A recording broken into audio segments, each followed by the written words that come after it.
everyone, it's Miss Rossi. Today we are going to create a warm and cool colored seascape. What you will be needing today is your Seascape paper from your art folder. This is just a white piece of paper, so if you do not have this one with you today, any other white paper will work. You can get rid of your label because we won't be needing that. We're also going to need a pencil, an eraser. I'm going to use crayons today to trace my picture, and I'm going to use some watercolors to color it in, but you can use any materials you have at home to add color. Today we are drawing a little ocean-based landscape. So it is a picture of the outdoors, and I'm going to draw a nice view over a cliff with the ocean and a sunset in the background. The first thing I'm going to do to start is turn my paper so it is horizontal, meaning it is longest. Going from left to right, it is landscape format. Perfect for us to draw our landscape, which is going to be longer than it is tall. Now our landscape is going to be showing the ocean, so I'm actually going to start by drawing our horizon line, which is the line where our sky meets the ground, and in this case the ocean. So I'm just doing a big wavy line going from one edge of my paper all the way to the other with my pencil. Next, I said I'm going to add a sunrise or a sunset. So I'm going to draw a big half circle coming up from my wavy line.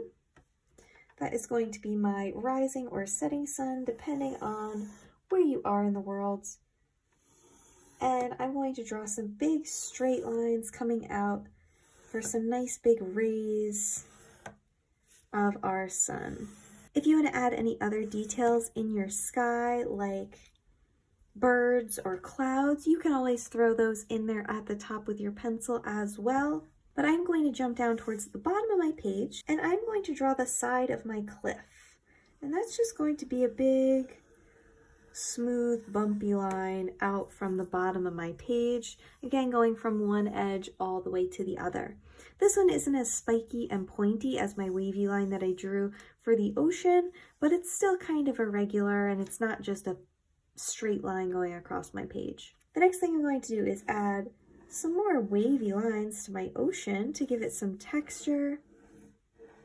So I'm just going to do some more of those big, pointy, zigzag-like lines all over the place, in between that first line I drew for my horizon and that last line I drew for the cliff. I'm going to leave my drawing like this. If you'd like to add any animals jumping out of the ocean, you can always do that. I think that is a fun detail. Or if you want to add any other kinds of fish, maybe you want a person standing on your cliff looking out at your landscape, you can draw that too. You can really get creative with any other little details you want to add to your picture. I'm just giving you kind of like the basics to start with, and then you can build on and add whatever else you would like. Now that I've finished drawing mine with my pencil, I'm going to go and I'm going to grab a black crayon, and I'm just going to trace over all of my pencil lines. So I'm going to start down at the bottom and just trace over that line I used to create my cliff. I am going to trace over my zigzag ocean lines. I'm going to trace over my sun and my sun's rays. As I am tracing, I am making sure I'm pressing firmly with my crayon so my line is nice and dark, and I'm going nice and slow so that I don't make any mistakes. But if I do make a mistake and miss some of my pencil lines anywhere, that is okay, because we can just use our eraser once we are done and erase any of those pencil lines that we can still see. And like I said, I can go in with my eraser and erase any pencil lines that I can still see, maybe that I missed. See, I missed one up here. As I am erasing, I'm being super careful because I don't want to smudge my crayon. So I'm trying to just take my eraser right on top of those pencil lines. I'm not going back and forth over my entire picture like I normally would if I traced it in something like marker. But I don't really want to smear my crayon.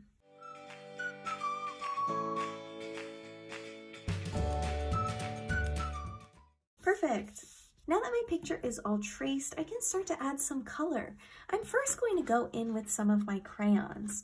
Now my picture is going to be split up by warm and cool colors. So our sky is going to be full of our warm colors. And if you remember when we looked at our color wheel last week, our warm colors are our colors like reds, oranges, yellows, and pinks. And our cool colors are our colors like our blues, greens, and purples. So I'm going to focus my cool colors in my ocean and on my cliffside, and I'm going to focus my warm colors in my sky. First thing I'm going to do is grab some green crayons, and I am just going to add little short lines all along my cliff for some grass. So I am just doing little lines with my green crayon all over my cliffside. And this is going to add some nice texture because I am filling in my picture with my watercolor paints. And we know that our crayons resist our watercolor, meaning our crayons do not let our watercolor cover over them. So once I use some crayons to make these little texture lines, we'll still be able to see them shining through our watercolor paint that we add on top. But adding these little texture lines will make our picture more interesting because instead of this area looking totally flat, it will look like it has a different kind of surface or a different kind of feel to it. I'm going to add some light green and some dark green in here for my grass.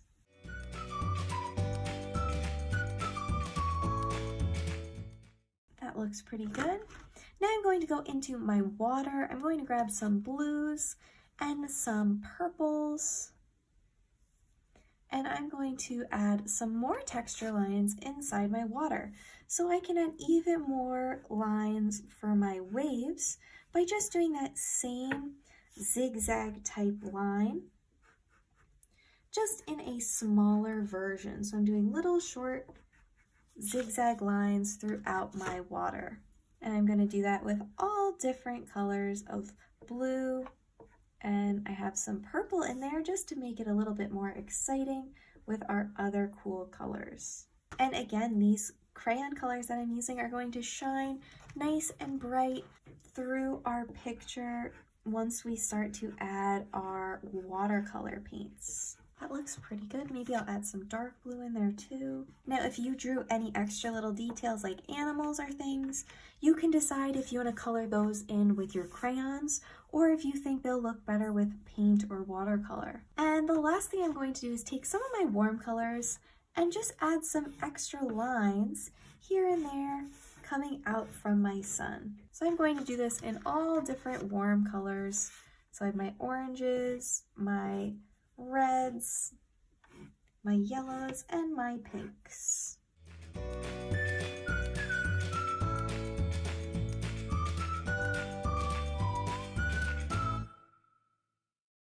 I think I'm going to add a little bit of texture inside my sun by doing some rings of my warm colors in there too. There we go. Now that I added all of my extra little details and texture lines with my crayons, I can start to fill in the rest of my space with my watercolor paints.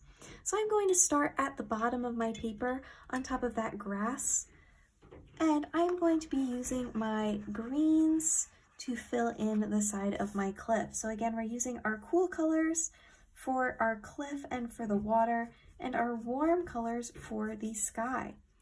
I wet my paintbrush in my water and I swirled it around gently in my watercolor tray. And I am just going back and forth nice and slowly to fill in this space. As I am doing this, you can clearly see my crayon lines through it because again, our crayon resists our watercolor. So we can still see those texture lines that we added before with our light and our dark green shining through. Instead of filling in the ocean next, I'm actually going to jump up to the sky so that my grass has a little bit of time to dry. Inside my sky, I am going to do that sun, and again, we're doing our warm colors in the sky, so I made sure to wash my paintbrush, and I'm using our colors like red, orange, yellow, and pink. Now you can let your colors mix and blend together, so I have a little bit of yellow in there to start. I washed my paintbrush. I'm going to throw a little bit of orange in here too,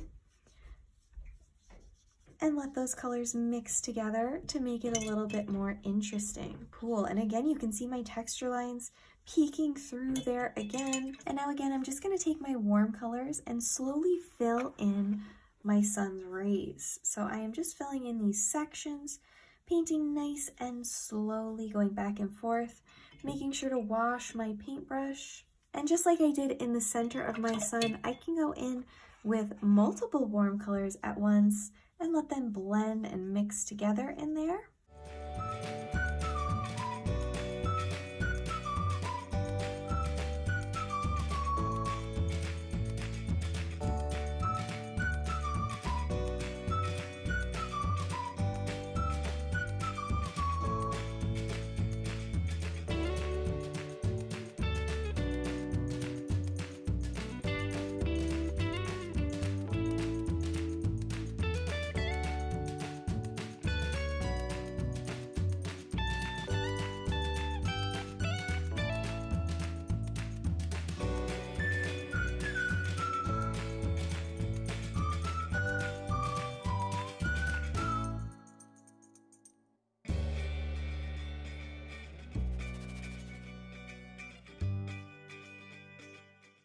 Wonderful. Now that I'm done with my warm colored sky, I'm going to move on to the ocean. I'm going to start at the bottom of my ocean first because now my green from my cliff has dried, so I know my colors aren't going to mix and blend together if I accidentally paint in that section. Since we did trace our picture with our black crayon is going to help and keep our watercolor contained so it doesn't spread into areas where we don't want it.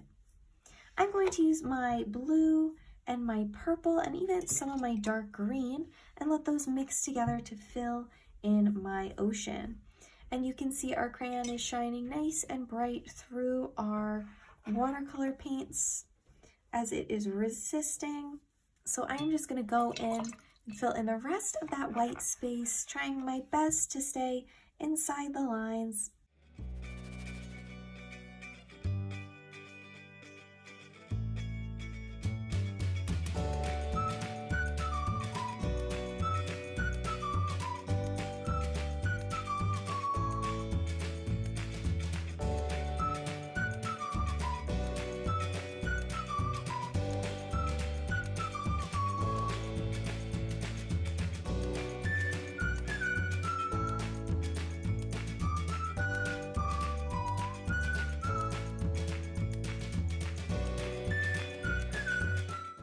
And that is my warm and cool colored seascape all finished. Once you're done with your project, you can upload a photo or video of it on my Canvas page. I can't wait to see all of the bright and colorful seascapes you guys have created. Try your best, have fun, and get creative, and I'll see you soon. Bye!